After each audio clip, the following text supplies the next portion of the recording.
Hola, bienvenido a mi canal de historias increíbles. Disfruta mirando. Hace solo 20 años, South Beach no solo era el restaurante más grande de la ciudad, sino también del país. Servía platos tan exquisitos que la gente reservaba mesa allí con un mes de antelación. El personal estaba perfectamente seleccionado y bien formado en todos los trucos del negocio de la restauración, y en la cocina los chefs de más talento trabajaban con sudor. Todo el personal del restaurante era cuidadosamente seleccionado por el propio propietario. Todo se tenía en cuenta: el carácter, la diligencia e incluso la apariencia. Lo más destacable era que el restaurante estaba situado cerca de la reserva natural, donde era posible pasear por un sendero ecológico especial.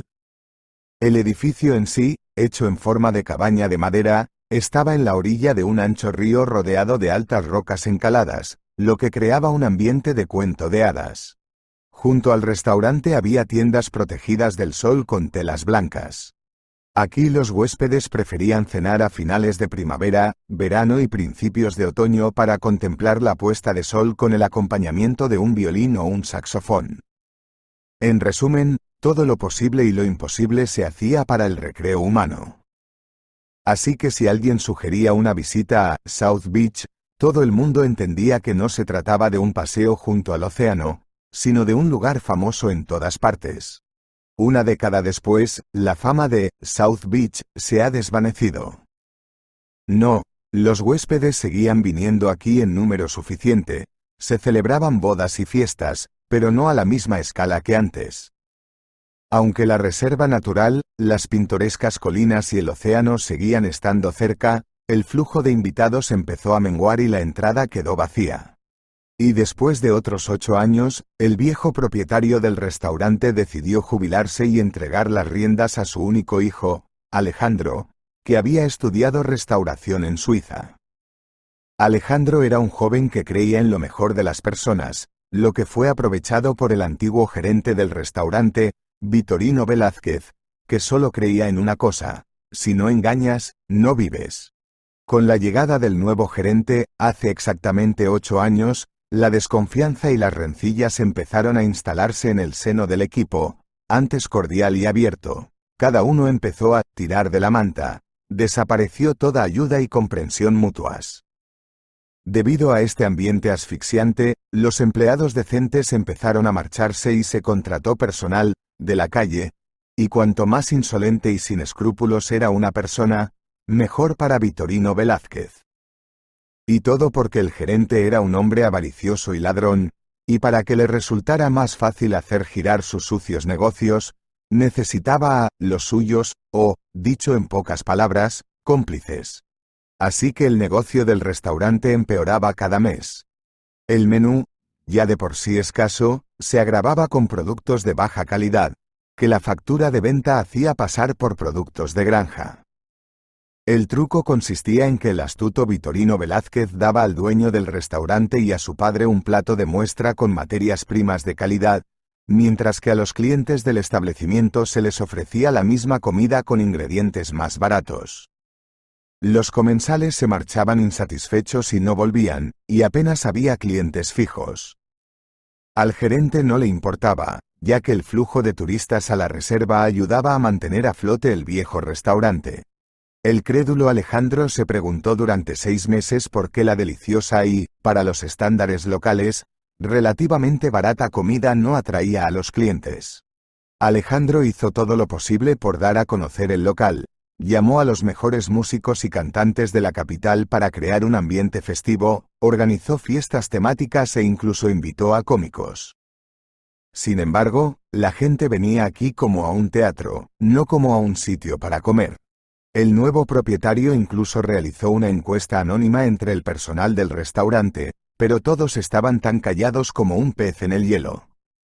Al sentir el impenetrable muro de desconfianza y miedo que surgía de la nada, Alejandro dejó de hacer experimentos e interrogar a la gente y decidió utilizar otra táctica: la observación.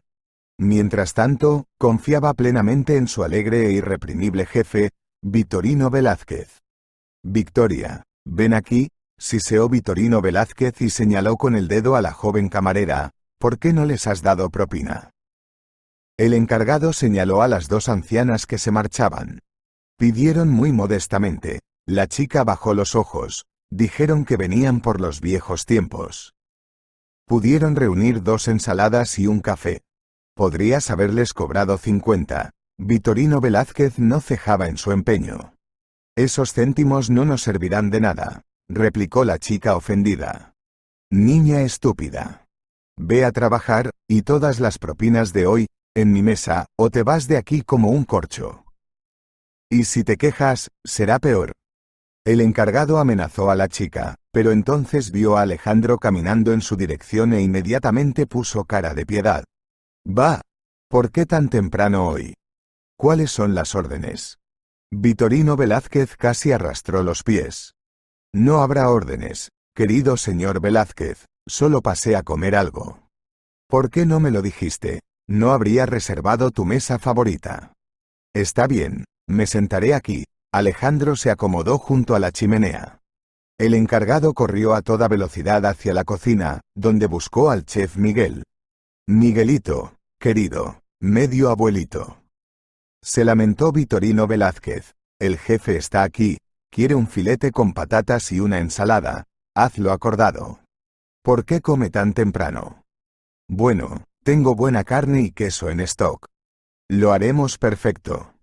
Y el cómplice del gerente se puso manos a la obra. Vitorino Velázquez respiró aliviado y corrió a aplacar a su querido huésped. Después de una comida especialmente preparada para él, el desprevenido Alejandro se dirigió a su despacho para revisar las facturas amontonadas y elaborar un plan para seguir desarrollando el negocio. Y Vitorino Velázquez, silbando una melodía, se fue a contar el dinero que había conseguido sacar de la enorme diferencia en el coste de los productos de cocina. Además, tuvo que darle una parte al cocinero, que estaba cubriendo diligentemente los turbios manejos del gerente. Por la noche, antes de que cerrara el restaurante, los pobres camareros eran sometidos a una severa inspección y tenían que dar cierta cantidad de dinero de sus propinas. El pobre que no conseguía reunir la cantidad requerida durante el día seguía debiendo el dinero y éste podía crecer exponencialmente. Pero a pesar de la extorsión, los empleados no tenían prisa por quejarse al nuevo propietario del South Beach, pues sabían muy bien que Vitorino Velázquez era un hombre peligroso. Todos sabían bien que el gerente tenía una miríada de máscaras, pero lo que les asustaba era una deliciosamente amable, con una sonrisa dulce y una mirada fría y odiosa. Si Vitorino Velázquez miraba a alguien de esa manera, esa persona estaba en problemas. Y hoy el humor del mayordomo estaba a cero. Por supuesto, los clientes no querían ir a un establecimiento donde en lugar de una chuleta de ternera fría servían un enjuto trozo de carne de vaca vieja. Así que solo había 6 clientes para 2 salones. Esta disposición no convenía al emprendedor Vitorino Velázquez, porque todo el mundo conoce la regla principal del restaurante: pocos comensales, pocas propinas. Los camareros estaban tan preocupados como su verdugo, si no más, porque por la noche tendrían que compensar la falta de tributos de su propio bolsillo. Y si esto seguía así, podían despedirse del trabajo deficitario. Agustín, el portero local, interrumpió sus tristes pensamientos. Agustín era un hombre astuto y codicioso, tal como Vitorino Velázquez quería que fuera. Agustín siempre señalaba a los caballeros que llegaban en coches caros y, por tanto, podían pagar más. Los camareros se afanaban en engatusar a los ricos y recibían de ellos fabulosos cumplidos en forma de dinero que crujía agradablemente en sus manos. El encargado, que le quitaba un cliente a Victoria, servía a los invitados, que eran caros en todos los sentidos de la palabra, y recibía generosas propinas por ello. Pues bien, a Victoria le quedaba por pagar la cantidad que le correspondía a Vitorino Velázquez, a pesar de la oportunidad que le había quitado de obtener más ingresos. Lo interesante es que el viejo estafador no compartía sus propinas con nadie. Vitorino Velázquez, tenemos algunos invitados extraños en la casa. Pensé que deberías saberlo. Me di cuenta de que Agustín estaba corriendo, así que estaba sin aliento. ¿Y ahora qué? ¿Qué estáis haciendo? Hay muy pocos huéspedes aquí para espantar a los últimos, susurró el mayordomo en tono molesto. Pues no son como los demás. Compruébelo usted mismo, dijo el viejo. Al entrar en la sala de no fumadores, Vitorino Velázquez vio la siguiente escena. El ya reducido número de invitados miraba incrédulo a dos personas que habían entrado a trompicones en la sala y habían elegido un lugar en el centro, junto a un enorme acuario con peces. Eran un vagabundo con ropas cansadas y sucias, y un niño de aspecto igualmente desaliñado de unos 6 años. El niño giraba la cabeza y miraba con ojos de admiración la fastuosa decoración de la sala y, sobre todo, el banco de peces de colores que había en la amplia pecera que cubría toda la pared. Estaba hipnotizado por el gorgoteo de las burbujas de oxígeno y la suave iluminación del fondo con guijarros marinos y algas que se mecían suavemente. El acompañante del bebé era un hombre de unos 30 años, aparentemente padre. Tenía un aspecto dudoso, sus pantalones andrajosos, una blusa pesada, botas muy gastadas y una gran bolsa de lona en el suelo denotaban una vida de vagabundo. El encargado sabía cómo hablar con esa gente, se acercó a ellos y con una mirada despectiva de anfitrión les preguntó qué pretendían. «Hola, es la primera vez que venimos», comenzó el extraño visitante. «Y ojalá sea la última», gruñó Vitorino Velázquez groseramente entre dientes, interrumpiendo el discurso del hombre. «Comprenderá que avergüence a nuestros huéspedes, así que haga el favor de marcharse». «No», dijo, «es mi cumpleaños y le prometí a este tipo», señaló al muchacho, «que lo alimentaría como a un rey, con 3 platos y limonada». «No servimos limonada», replicó rotundamente el mayordomo. «Me refería al postre. ¿Qué quieres comer?» El joven se volvió hacia el niño. «Helado», gritó el niño juguetonamente. «Ya ves, helado, pues vamos a pedirlo. ¿Tenéis helado, no?» «Claro que tenemos», dijo Vitorino Velázquez con el ceño fruncido. «Bueno, entonces, ¿sería tan amable de invitar a un camarero a que nos acompañe?», preguntó el invitado. «Siento importunarles en su fiesta, pero si pudieran pasar a esa mesa de ahí, junto a la chimenea. Esa y las mesas de al lado están reservadas y esa está libre. Estarán cómodos allí». El chico supo enseguida que el astuto bicho mentía, las mesas no estaban reservadas en absoluto, teniendo en cuenta lo vacío que estaba el salón, pero no discutió para no asustar al chico. Y los insólitos invitados se trasladaron al lugar que Vitorino Velázquez les había indicado sin rechistar. Vitorino Velázquez esperaba una buena propina de lo que creía una suntuosa fiesta de cumpleaños. Pero un gusano de duda roía al viejo avaricioso. ¿Y si lo pedían y no pagaban por simple falta de fondos? Mirando una vez más a la extraña pareja, el encargado llamó a un camarero para que sirviera la mesa, pero que estuviera alerta. Habían llegado invitados demasiado sospechosos. ¿Qué desean pedir? El camarero se acercó al vagabundo y preguntó tendiéndole la carta. Le sorprendió el aspecto de los visitantes, pero por su profesionalidad no lo demostró. «Bueno», dijo frotándose las manos y hojeando un folleto de colores, «tomaremos 2 sopas de setas, 2 ensaladas de gambas y nos gustaría tomar 2 churrascos con puré de patatas. Ah, y un helado, pero no muy largo, para que no se derrita. Estará hecho a la perfección». El camarero se retiró encogiéndose de hombros ante la mirada interrogante de su cocinero. El encargado, que espiaba a los vagabundos desde la ventana circular de la cocina, estaba, sin embargo, preocupado y se movía de un pie a otro, preocupado porque aquel contingente de gente no pudiera disponer de tanto dinero ni siquiera para el pedido más modesto. Por supuesto, en caso de impago la pérdida para el restaurante sería insignificante, pero él no quería perder dinero. 15 minutos después se sirvieron las ensaladas. 2 invitados evidentemente hambrientos se las comieron en un abrir y cerrar de ojos. Y el pequeño, incapaz de controlar el tenedor y cogiendo cada vez con las manos un langostino que se le había caído del plato, exclamó: «¡Qué moco más resbaladizo!». Y se lo metía en la boca. El resto de los comensales miraron perplejos al bebé, y su padre se rió a carcajadas de las payasadas de su hijo. Después de la ensalada, los dos insaciables invitados empezaron con la sopa. La sopa estaba agradablemente caliente para un adulto, pero demasiado para un niño pequeño. Así que el niño sopló tan fuerte como pudo en la cuchara con la fragante sopa, de modo que salpicaduras cremosas de la misma volaron sobre el mantel blanco como la nieve. El camarero que traía la segunda comida se sorprendió al encontrar un plato limpio del pequeño y se asombró de la cantidad de comida que cabía en un niño tan frágil. Diciendo, «Oh, me gusta tanto el puré de patatas», el pequeño apartó el tenedor de su lado, cogió una cuchara y empezó a comerse la carne, el puré de patatas y la salsa a tal velocidad que su padre tuvo que advertirle de que podía atragantarse.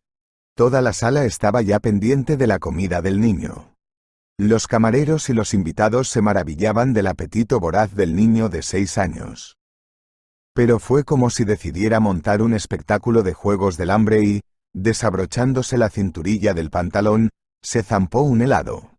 Se podría decir que el día fue decorado para todos los presentes por un niño cuya asombrosa voracidad se ganó el corazón de los adultos presentes, que también eran los padres de alguno.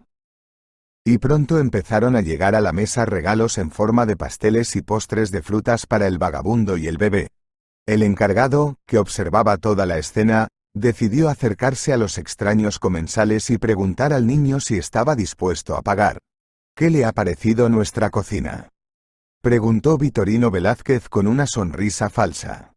«Estaba muy buena, nos ha gustado. Ahora mi amigo», y el chico señaló al muchacho, «terminará todos estos postres y nos iremos. ¿Quiere pagar en efectivo o con tarjeta?». Por fin el encargado llegó a la pregunta que le preocupaba. «En efectivo», respondió el vagabundo, metiendo la mano en el bolsillo de su mochila. Al parecer, algo le había salido mal al vagabundo, porque en su rostro podía leerse un horror y una decepción indescriptibles. Miró temeroso al mayordomo, cuyo corazón se apretó en un nudo de cólera. Vitorino Velázquez pensó para sus adentros que tenía la clarividencia de ver a través de tales personas. Borrando toda cortesía de su rostro, agarró el brazo del muchacho. «Entonces, mi querido amigo, ¿pagamos?». «Lo siento», comenzó a justificarse el hombre, «me he dejado la cartera en casa». «La conseguiremos, te lo prometo, puedo dejarte mi chaqueta como garantía». «¿Para qué necesito sus harapos?». Siseó el gerente, para que nadie más pudiera oírlo, «o paga o llamo a la policía». Vitorino Velázquez sabía perfectamente que no intervendría la policía, pues no quería asustar a los demás clientes. Así que esperó a que el tipo confundido respondiera. «Pero yo tengo dinero. Me lo he ganado. Recojo metales no ferrosos y los reparto durante el día y descargo vagones por las tardes. Me pagan en efectivo, así que no llevo tarjeta bancaria. No hace falta que llames a la policía, asustarás a mi chico». «¿Cómo voy a creerte? ¿Tienes suficiente para comer aquí por 6.000, y me dejas una deuda?». Antes les rompían las piernas por eso. «O pagas o trabajas de jornalero».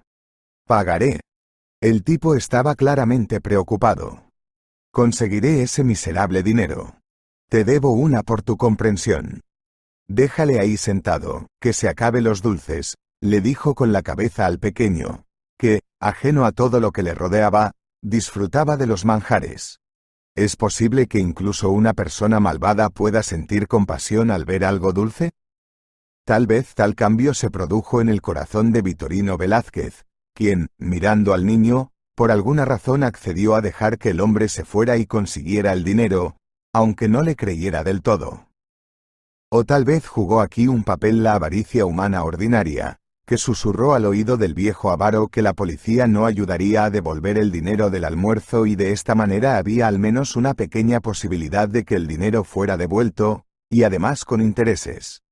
«De acuerdo, pero si el dinero no está en una hora, llamaré a la policía». Se acabó el tiempo, y el encargado miró su reloj. El chico le dijo que le esperara aquí y salió corriendo del vestíbulo. Solo tenía una hora para demostrar que no era ni un ladrón ni un tramposo. Y eso era lo que iba a hacer. Lástima que ni siquiera tenía dinero para un autobús de enlace, así que echó a correr, intentando dejar atrás el tiempo asignado a Vitorino Velázquez. Solo quiero llegar, pasaba por la mente del corredor. Así que aceleró el paso. Vitorino Velázquez permaneció sentado junto al chico, que se divertía con ganas mientras comía otro postre. El encargado le tendió una servilleta para que se limpiara la cremosa cara. Bueno, joven, ¿qué le parece esto? El gerente se mostró muy paciente con el pequeño y molesto huésped que tantos problemas le estaba causando. El hombre trató de no mostrar su desagrado por el niño por miedo a decepcionar a las damas presentes, que habían estado admirando a un niño tan inmediato. Me gusta mucho estar aquí, dijo el niño, es tan bonito y todo sabe tan bien. Usted, tío, no tenga miedo. Ignacio traerá el dinero. Está escondido debajo de la estufa, en una lata de hierro de café. ¿Por qué llamas a tu padre por su nombre y no, papá, por ejemplo? Vitorino Velázquez se sorprendió, pero al mismo tiempo se tranquilizó al saber que el almuerzo estaría realmente pagado. Así que no es mi padre, rió, es mi amiguito. Cuando me escapé del orfanato, me lo encontré en el parque mientras daba de comer a las ardillas. Me dio una nuez para alimentarlas, pero yo tenía demasiada hambre para comer, así que la cogí y salí corriendo. Como no podía partirlas, le pedí a Ignacio que me ayudara. Y ahora vivimos juntos en la misma casita. Tiene estufa y bancos en vez de sillas, y también tenemos un huerto y un perro, Roy. Soltó orgulloso el chiquillo. Vitorino Velázquez se quedó atónito ante aquella respuesta. Su mente bullía de preguntas, una de las cuales inquietaba especialmente al anciano. ¿Y si el hombre robó al niño? Eso sería secuestro. Y si se investiga, sabrán que estoy al tanto de su situación. El chico lo denunciará. Dios mío, eso es lo último que necesito. ¿No te está buscando el refugio? Supongo que ya habrán llamado a la policía, preguntó el chico al pálido encargado. No, nadie me busca. Vuelvo a veces, para que no me pierdan. Y en general, todo el mundo huye. Sobre todo los que reciben palizas de los grandes. ¿A ti también te pegan? Sí, asintió el chico. ¿Por qué? Por nada, respondió el niño, y se puso a mirar los peces del acuario. ¿Qué peces más bonitos tienes? No como en el estanque. Ignacio y yo pescábamos carcasas en el estanque, pero son muy huesudas, concluyó el niño. Todo un negociante, eso sí, sonrió Vitorino Velázquez. Mientras el mayordomo hablaba con el niño, se acercó a ellos Alejandro, que oyó la voz sonora del niño y decidió ver quién era el visitante. El casero se sorprendió por la pobre vestimenta del niño.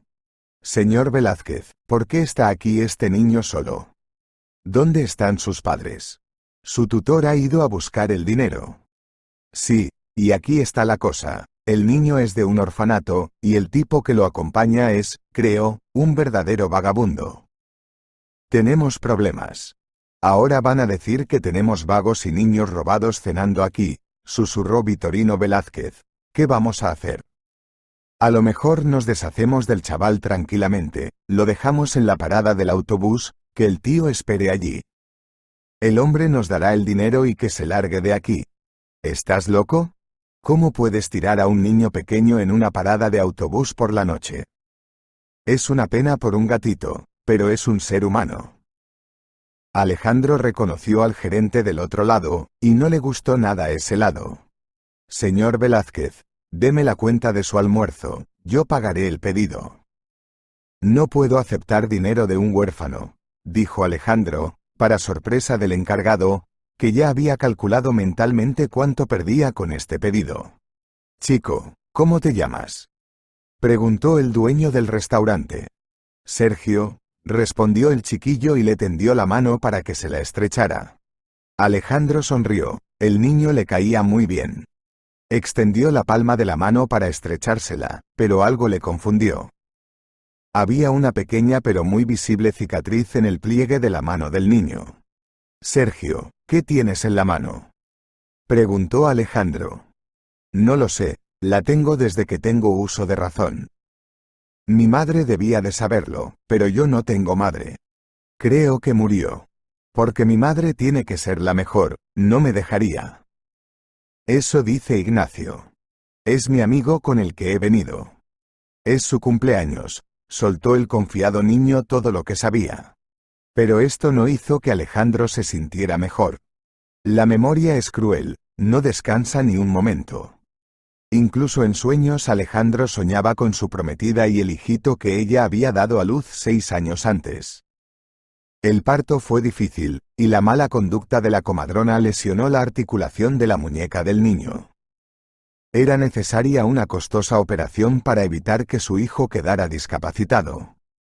Su padre dio dinero y la operación fue un éxito, pero quedó una cicatriz mal curada en el pliegue del brazo. Alejandro conocía bien la herida. Y ahora, mirando la mano del niño, recordaba cada detalle de aquellos terribles días.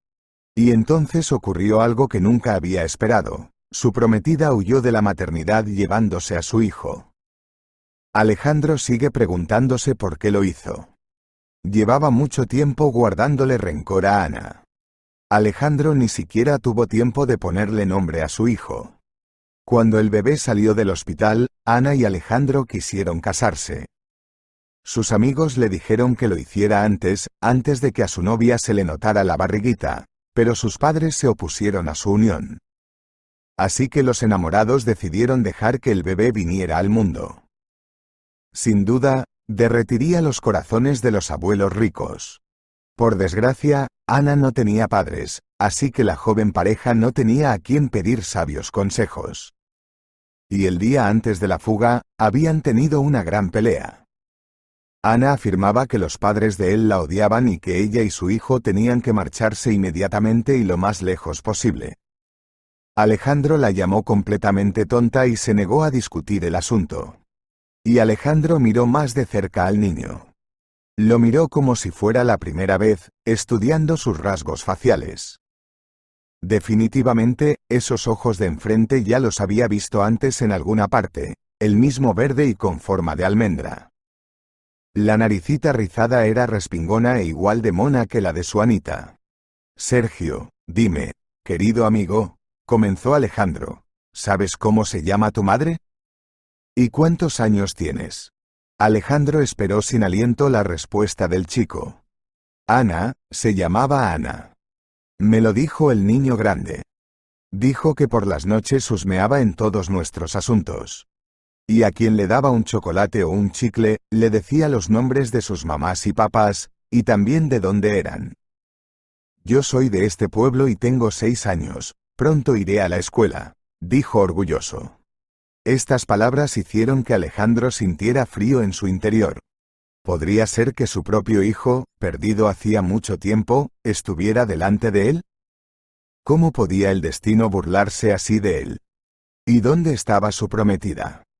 Alejandro se sintió mareado, se apoyó en el borde de la mesa y ladeó la cabeza. Tío, ¿te encuentras mal?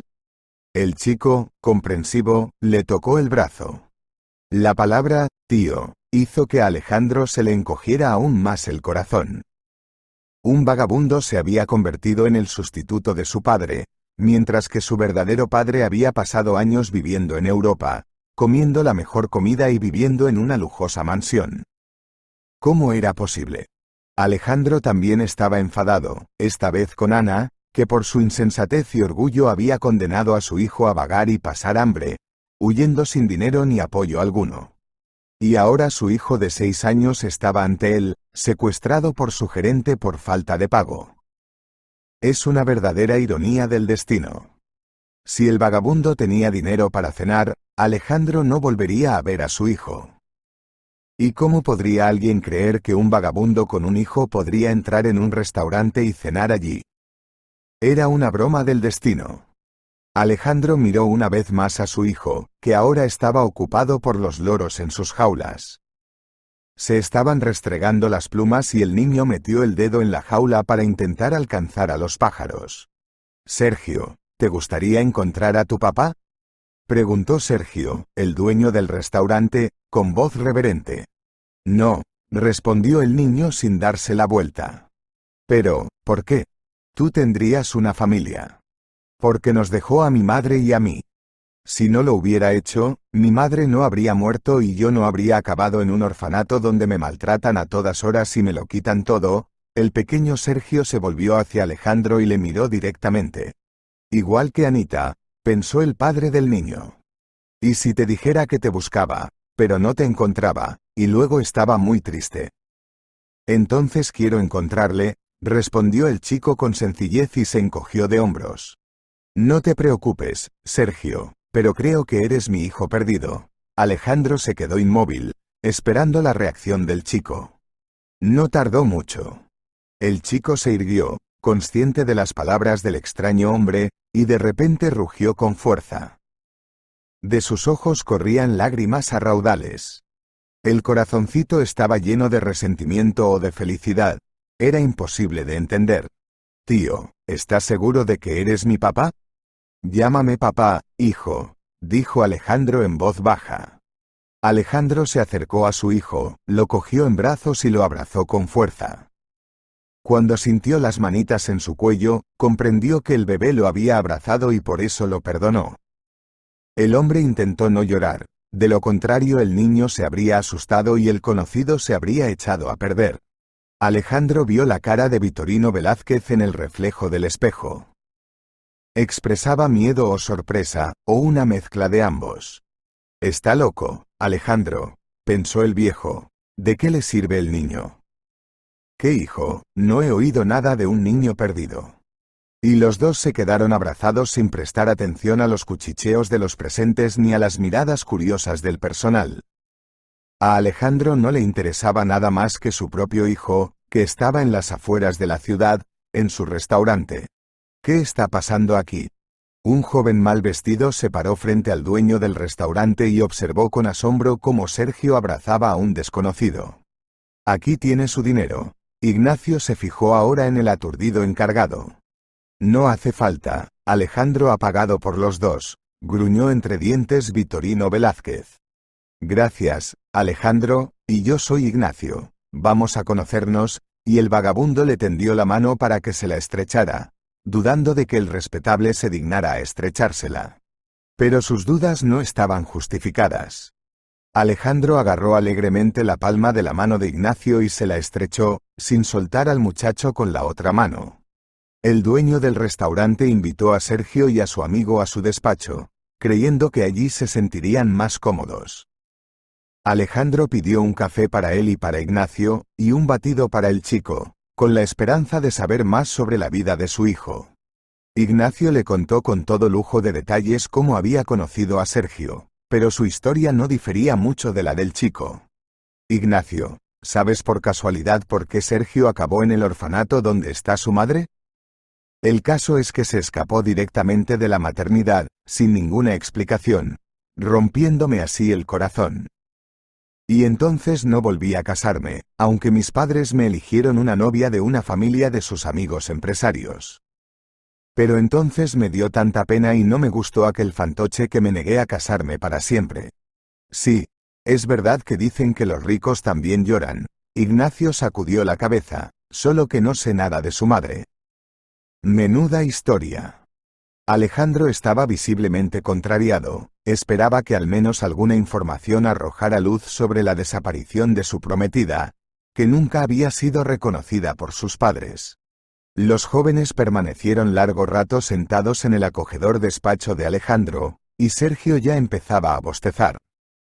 Ignacio y el chico se apresuraban a volver a casa, al tiempo que agradecían al dueño del restaurante su generoso trato y hospitalidad. Pero entonces cayeron en la cuenta de que hoy era su último día juntos. El niño miró a su padre, que sonreía. ¿Quieres venir a vivir conmigo, hijo?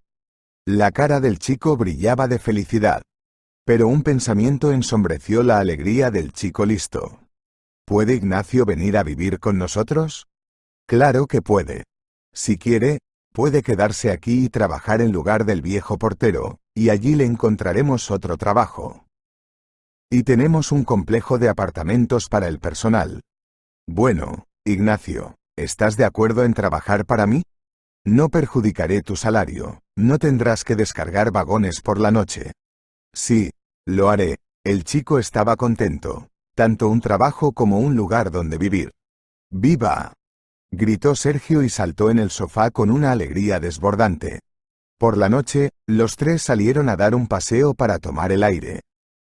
Alrededor del restaurante estaban encendidos los farolillos, cuya luz se reflejaba en el agua del río. La vista de los alrededores era impresionante, y Sergio e Ignacio se quedaron helados ante tanta belleza. Después de una copiosa cena se fueron a sus habitaciones, el niño y su padre a una, e Ignacio a la otra. Mañana tenían mucho trabajo que hacer.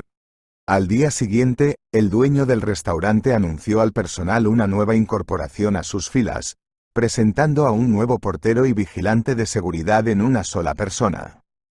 Todos saludaron a Ignacio y, al mismo tiempo, se despidieron del antiguo portero, que hacía tiempo que había pedido la jubilación. Solo Vitorino Velázquez no estaba contento con el nuevo acontecimiento. El viejo portero sabía de los tejemanejes del gerente y hacía la vista gorda, lo que no le impedía robar a hurtadillas a los camareros y al propio Alejandro. Y luego estaban el antiguo vagabundo y su chico. No se sabía si el recién llegado aceptaría quedarse de brazos cruzados y dejar que Vitorino Velázquez hiciera de las suyas. El gerente estaba tan enfadado que apenas podía ocultar la desagradable expresión de su rostro. Alejandro dijo entonces al personal que había encontrado a su hijo perdido. Esto despertó una tormenta de emociones diferentes. Los hombres estaban desconcertados, algunas mujeres se quedaron heladas de sorpresa, no sin lágrimas de ternura. Fue esta última noticia la que unió al equipo en torno al nuevo propietario, tan humano y honesto que compartió sus sentimientos más profundos con las personas que trabajaban codo con él. Pero, como suele decirse, la gente feliz no se da cuenta de las intrigas y agravios de los demás. Así que Alejandro, con motivo del regreso de su hijo y la adquisición de un nuevo amigo, anunció públicamente que hoy habría una fiesta para los empleados y, como guinda del pastel, una gratificación decente. La mañana resultó tan ajetreada y sorprendente para todos que el personal se puso manos a la obra con entusiasmo. Y el chef, por primera vez en su oficio, se negó a aceptar comida en mal estado, lo que molestó y cabreó al viejo y avaro gerente. «La tienda está cerrada. No volveré a engañar al amo», dijo el jefe de cocina, furioso, «y tú no me obligarás, viejo bribón. Y si me pasa algo, la cinta de vídeo de tus trapicheos irá directa a la fiscalía». «Bueno, si no quieres, no lo hagas», se asustó Vitorino Velázquez. «Volveremos a pedir la compra, nada más». El gerente sintió cierto dolor en el pecho, pero no era el tipo de dolor físico que le haría enfermar. Era la rabia reprimida y la codicia que hinchaban el corazón del astuto hombre. Se dio cuenta de que la mayor fuente de ingresos estaba fuera de su control. Y Vitorino Velázquez sufría mucho. Y cuando él sufría, era probable que alguien más sufriera, ya fuera física o psicológicamente. Así que el manager empezó a buscar una futura víctima. Mientras tanto, Alejandro y Sergio estaban sentados frente a la oficina de la clínica de pago donde acababan de hacerse una prueba de paternidad. El hombre, que había pagado mucho dinero de más por la rapidez, esperaba información sobre la posible filiación. Sergio, por su edad, no comprendía la importancia del momento, pero Alejandro estaba muy emocionado. Se había enamorado de aquel niño alegre y vivaracho, así que deseaba de todo corazón que el bebé resultara ser su hijo. «Aunque no sea mi hijo, lo adoptaré», pensó, «es un pecado rechazar a un hijo así. Quizá alguien haga también una buena obra por mi hijo». El médico salió e interrumpió los pensamientos de Alejandro. Le entregó una hoja impresa con la cifra en blanco y negro que más interesaba al joven, 99,9%. La alegría y el alivio desbordaron el corazón expectante de Alejandro. Estaba exultante. Abrazó a su hijo y lo llevó hacia la salida. «Papá, ¿por qué estás tan contento? ¿No estamos enfermos?», preguntó el pequeño con expresión seria. «No, hijo. No estamos enfermos. Nos vamos a casa». Cuando el pequeño Sergio vio su futuro hogar, con todos sus jardines y terrazas y una pequeña dependencia, no pudo decir ni una palabra de sorpresa. El niño recorrió las habitaciones y los salones lujosamente amueblados como si estuviera en un museo y temía tocar los muebles con las manos para no ensuciarlos. Todo aquel esplendor contrastaba con su casa y la de Ignacio y las modestas habitaciones del orfanato. ¿Se puede correr por aquí?, preguntó el niño en voz baja. Corre y salta todo lo que quieras, es tu casa, sonrió Alejandro ante la divertida pregunta. ¿En qué habitación viviría? Elige la que quieras. ¿Dónde duermes? Alejandro tuvo que enseñarle su habitación y también le hizo un pequeño recorrido por la cocina, la sauna y las demás dependencias. Sergio se decidió por la habitación frente a la de su padre. Alejandro apreció esta elección y estuvo de acuerdo con su hijo. Alejandro se alegró de que Sergio hubiera elegido la habitación contigua a la suya. Inmediatamente, se encargó a un diseñador que diera a la estética habitación medio vacía el aspecto animado de una habitación infantil. Mientras tanto, fueron a ver los establos y a conocer a los animales domésticos que vivían en esta fortaleza, como Sergio llamaba a la casa. Mientras en una casa reinaba la paz, en la otra, en South Beach, se estaba gestando un grave conflicto. Ignacio, que cumplía con celo sus funciones de portero y vigilante de seguridad a tiempo parcial, se percató de una peculiaridad. Todos y cada uno de los camareros se acercaban al encargado por algún motivo, y luego se alejaban de él con caras de disgusto. Las indagaciones del personal no condujeron a nada. Así que el nuevo empleado decidió vigilar de cerca lo que ocurría. Pronto Ignacio se dio cuenta de que había una redada en el local, y que Vitorino Velázquez era el principal instigador. ¿Puedo hablar con usted?, preguntó Ignacio al encargado. Solo un momento, estoy muy ocupado, dijo el anciano contrariado. Me he dado cuenta de que ha estado estafando a los camareros, obligándoles a renunciar a las propinas que se han ganado honradamente, y la cocina se ha quejado de que está utilizando trucos sucios con la comida. ¿Por qué robas en este restaurante? Estáis bien pagados. Ignacio observó directamente cómo los ojos de Vitorino Velázquez parpadeaban e intentaba pensar en una excusa. ¿Te lo has imaginado? Primer día de trabajo y ya estás echando la culpa a la gente. El comisario decidió atacar en lugar de defenderse y murmurar excusas. No, no fue así, contestó tranquilamente el guardia. Si no dejas de decir tonterías, se lo diré al jefe. E Ignacio se marchó. Y el mayordomo permaneció de pie. Ahora tenía miedo. Su mundo, construido a base de planes e ingeniosos ardides, se desmoronaba ante sus ojos. Por la noche, Alejandro y su hijo decidieron visitar la casa de sus padres. Era el momento de presentarles a su nieto. Alejandro decidió compartir con ellos su alegría y su preocupación por la desaparición de su prometida. Aunque Ana había crecido en una familia pobre, era culta, inteligente y muy amable con la gente. Él pertenecía a un clan noble y rico, pero nunca había conocido la bondad y la compasión que sus padres le demostraban. Y la chica le conquistó no solo por su bella apariencia, sino también por la belleza de su alma. Ahora, años después, Alejandro lamentaba amargamente haber obedecido a sus padres en aquel momento y no haberse casado con la embarazada Ana. Al fin y al cabo, como habían dicho entonces, la chica no era digna de él. No les avergonzaba que ella llevara ya un niño en el corazón, fruto de su amor.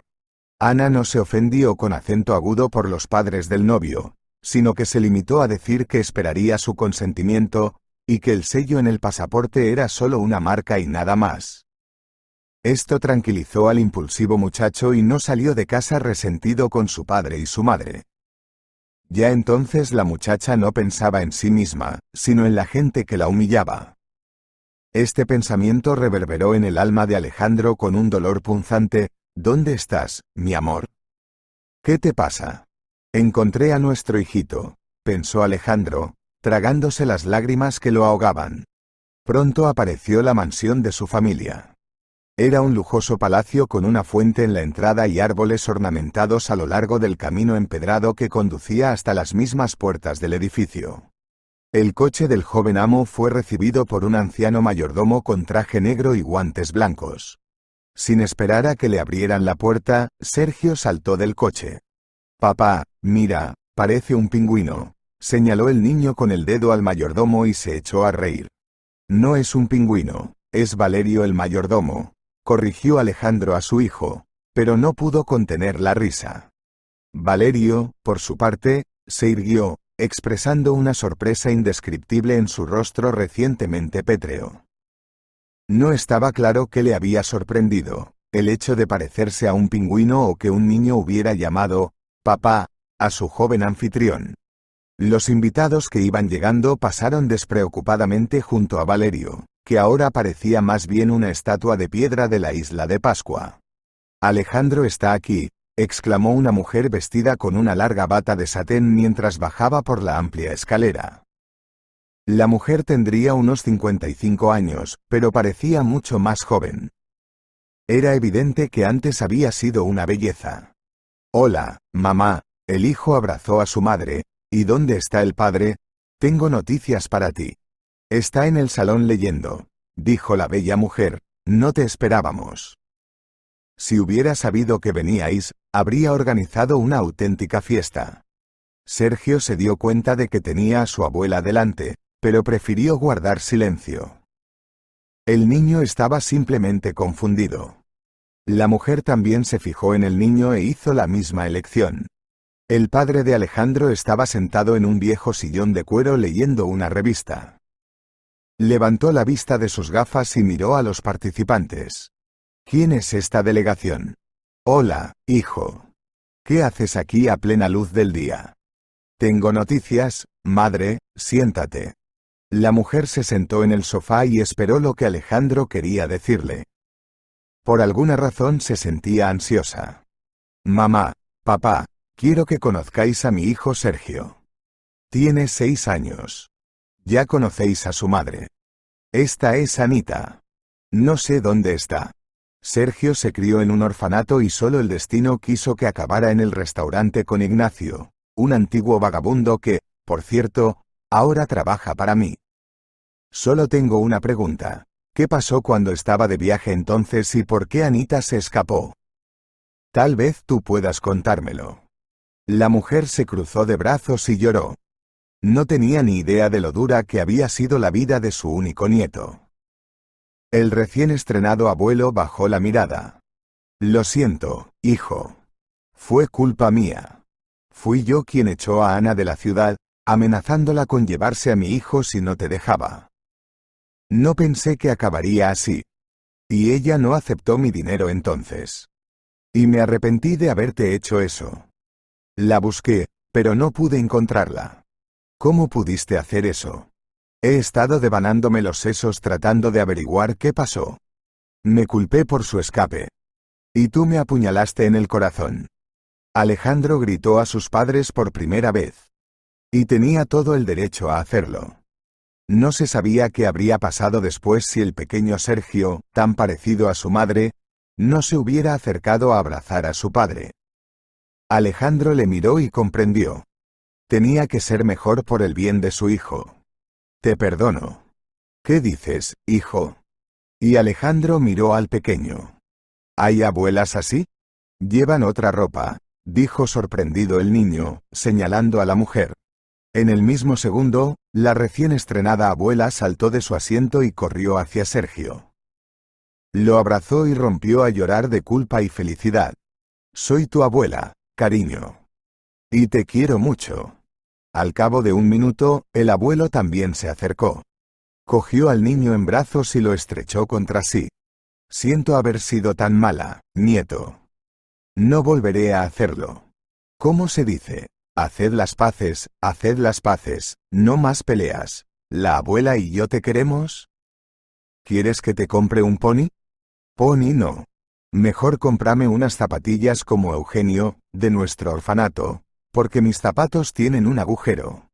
Ante estas palabras, la nueva abuela rugió aún más fuerte. Sabía que aquel castigo la perseguiría el resto de su vida. El abuelo prometió que compraría cualquier cosa para hacer feliz a su nieto. Mientras la familia de Alejandro se reunía, el personal del South Beach se dividió en dos partes. Una, y era la mayoría del personal, se puso del lado de Ignacio, y la otra, representada por el viejo portero y un par de cocineros, se instaló junto a Vitorino Velázquez. Ignacio ya había cogido de la mano al personal ladrón de la cocina y al propio mayordomo y exigía, si no el despido, al menos el arrepentimiento y la confesión de todo lo que había hecho. El viejo encargado se dio cuenta con horror de que estaba clavado a la pared y ahora no podía ganar nada más que su sueldo.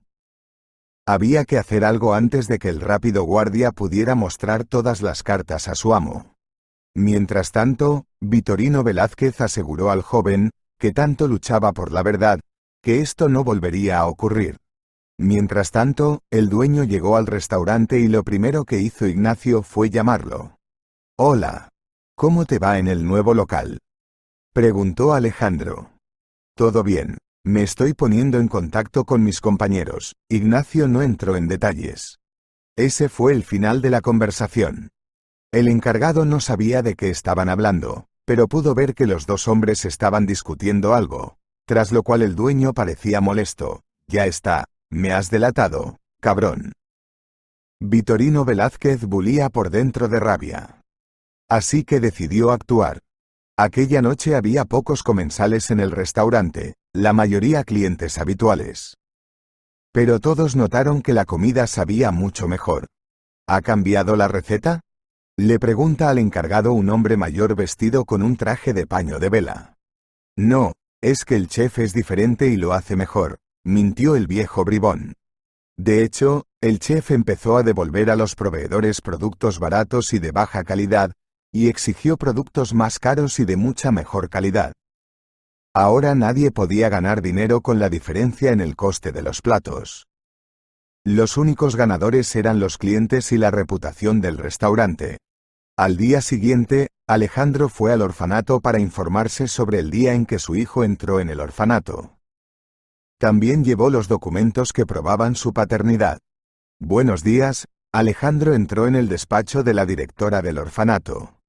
Una mujer de aspecto cansado y ojos tristes estaba sentada ante el escritorio. Asintió brevemente y le ofreció sentarse en una vieja silla de madera que probablemente llevaba allí desde que se fundó el orfanato. «Vengo por Sergio Flores. Es mi hijo que su madre me ha quitado en secreto y aquí está el expediente que lo demuestra». Alejandro notó que la mujer se interesaba por sus palabras y se distraía leyendo unos papeles. «¿Y cómo es que su madre no te confió al niño?», preguntó la directora. «Ni yo misma lo sé. Pero esa no es la cuestión. Me gustaría saber por derecho paterno dónde está ahora. Quizá haya alguna nota en el expediente de su hijo sobre cómo llegó a este orfanato». «Un momento, traeré el expediente de los archivos». 5 minutos después, la mujer regresó con un expediente. Lo oyó con acento agudo de principio a fin y se fijó en Alejandro. «Aquí dice que el niño fue traído a los 3 años por el inspector de menores. No tenemos información sobre la madre. Le aconsejo que se ponga en contacto con la comisaría de donde se llevaron a Sergio». El director le dio la dirección de la comisaría y le deseó buena suerte para encontrar a la madre del niño. Alejandro siguió el mismo camino hasta la comisaría donde trabajaba el inspector, ya que la directora había escrito su nombre junto con la dirección. Pero ni siquiera allí encontró respuesta el pobre padre. El inspector solo dijo una cosa: el bebé había sido recogido en la calle por unos transeúntes cuando buscaba a su madre. Fueron ellos quienes llamaron a la policía. El misterio de la desaparición de su madre se volvió aún más turbio. La historia se complicó aún más. Alejandro se apresuró a compartir estos pensamientos con Ignacio. Pero el niño no estaba en el restaurante ni en casa. Alejandro se sintió muy inquieto. Lo último que necesitaba era que su amigo desapareciera. Preguntando al personal por el posible paradero de Ignacio, el restaurador no obtuvo nada. «Debe de estar bebiendo en algún sitio». Vitorino Velázquez se encogió de hombros. Era día de paga. «Así que está de fiesta». «Eso no es propio de él», dijo Alexander con firmeza. «No es esa clase de hombre». Después de llamar a todas las comisarías, clínicas de traumatología, hospitales e incluso tanatorios, Alejandro no sabía qué hacer. ¿Qué le diría a su hijo cuando le preguntara dónde estaba su amigo Ignacio? Y con el corazón encogido, Alejandro regresó a casa, donde su padre y su madre disfrutaban a tope de su nuevo papel de abuelos. Ignacio se despertó con un fuerte dolor de cabeza. Se pasó la mano por la nuca y sintió un bulto del tamaño de una nuez. Estaba oscuro y tumbado en la cama. Ignacio intentó levantarse, pero se sintió mareado y se desmayó. Al cabo de un rato, el chico sintió algo frío en la frente. La mano de alguien le estaba limpiando la cara y el pecho con una esponja. Abrió los ojos y vio frente a él a una chica rubia y frágil. Cuando se dio cuenta de que Ignacio se había recuperado, se alegró muchísimo. ¿Cómo te encuentras, jovencito? He estado mejor. Ignacio se levantó sobre el codo y ella le ayudó a incorporarse, metiéndole una almohada bajo la espalda. ¿Dónde estoy? En mi casa. Te encontré tirado en una zanja con la cabeza destrozada, sangrando mucho. Por eso pierdes el conocimiento. Tienes una ligera conmoción cerebral. Se presentó al ver la sorpresa en la cara del paciente. Trabajo como traumatóloga. No se preocupe, no he llamado a una ambulancia, me las he arreglado sola. Fue un caso leve. Tiene suerte de que solo fuera un golpe tangencial, o habría sido grave. Me salvaste la vida. Le agradezco de todo corazón que me haya mantenido con vida. ¿Cómo te llamas? Me llamo Verónica.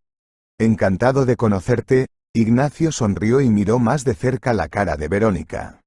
Le resultaba muy familiar. Pero, ¿dónde la había visto? ¿No habíamos coincidido antes en algún sitio? Tu cara me ha recordado a alguien. Vaya. ¿Tienes un chichón en la cabeza del tamaño del monte Everest y ya te me insinúas? El Salvador se echó a reír. No, en serio, te he visto en alguna parte. No recuerdo dónde, dijo Ignacio con tristeza. Son los efectos del trauma. Recuperarás la memoria en cualquier momento, no te preocupes. Mientras tanto, descansa un poco. Tienes suerte, ayer estuve de guardia y hoy es mi día libre. Te haré compañía. Igor tomó un desayuno ligero, que le había preparado Verónica, y se durmió. Tuvo un sueño en el que una chica y un chico estaban felices junto a un puente y sonreían a un fotógrafo desconocido. Y todo el mundo en South Beach ya sabía que Ignacio había desaparecido. Por segundo día no aparecía por ninguna parte, ni en el trabajo, ni en la casa del personal, ni en su antigua chabola donde vivía con Sergio. Alejandro presentó una denuncia por desaparición y también recurrió a una agencia de detectives. El investigador privado le pidió una foto de Ignacio y le dijo que explicara los últimos acontecimientos de su vida. Luego fue citando uno a uno a los empleados y les interrogó sobre Ignacio. Después, con estas palabras, el puzzle empieza a tomar forma, se marchó en dirección desconocida, prometiendo ponerse en contacto si había alguna novedad. Alejandro solo podía esperar. Sabía una cosa, a Ignacio le había pasado algo.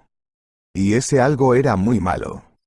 Lo principal ahora era no dar la cara y no agitar a su hijo, que ya había preguntado 10 veces por su amigo Ignacio. Y al otro lado del pueblo, en la vieja casita, a Ignacio lo despertó el piar de un loro.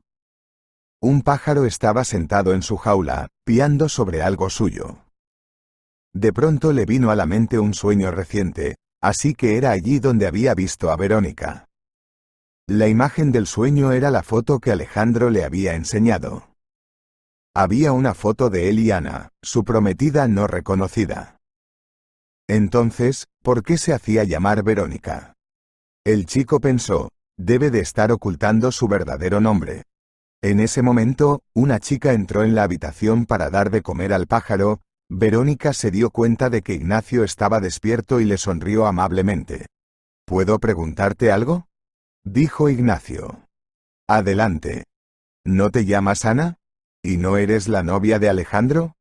Tuvisteis un hijo, un niño llamado Sergio, que de alguna manera acabó en un orfanato. ¿Cómo explicas eso? ¿Por qué te llamaste Verónica? ¿Tienes miedo de algo? A Verónica le temblaron las manos y derramó las semillas. Sus ojos se llenaron de lágrimas.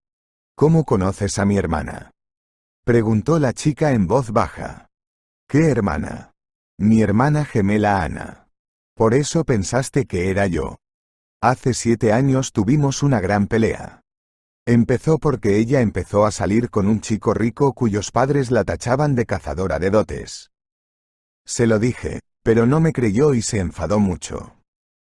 Cortó todos los lazos conmigo. Resultó que yo tenía razón y no salió nada bueno de todo aquello. Es una pena lo del chico. No es culpa del niño que sus padres fueran estúpidos y cayeran en la provocación del ricachón.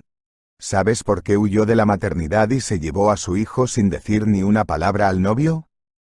Sí, lo sé. ¿Sabes que el niño acabó en un orfanato? ¿Por qué no te lo llevaste? ¿Te vengaste de su madre? Ignacio empezaba a hervir. Eso también lo sé. Anita me escribió después. Me lo contó 2 años después. Supongo que tenía miedo de admitir que yo tenía razón. Así de testaruda. Nunca encontré a mi sobrino entonces. Dijeron que se escapó del orfanato y vivió con un vagabundo. Eso dijeron los niños. Así que soy yo. Yo soy ese vagabundo. Ignacio se sorprendió de la historia y de que a él también le hubiera conmovido.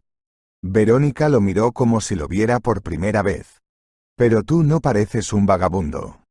Porque soy un vagabundo decente, se rió el chico. A Sergio y a mí nos recogió su padre. Ese ricachón, como tú dices, y no está nada mal, un tío estupendo. Es bueno que las cosas hayan salido así. Es una pena que Ana se quedara fuera de la ecuación. ¿Dónde está Ana? Alejandro la está buscando. Está en la cárcel, añadió Verónica, al notar la expresión de asombro en su rostro, siempre ha sido crédula. Así que los ladrones se aprovecharon de eso. La contrataron como jefa de contabilidad en una empresa fantasma.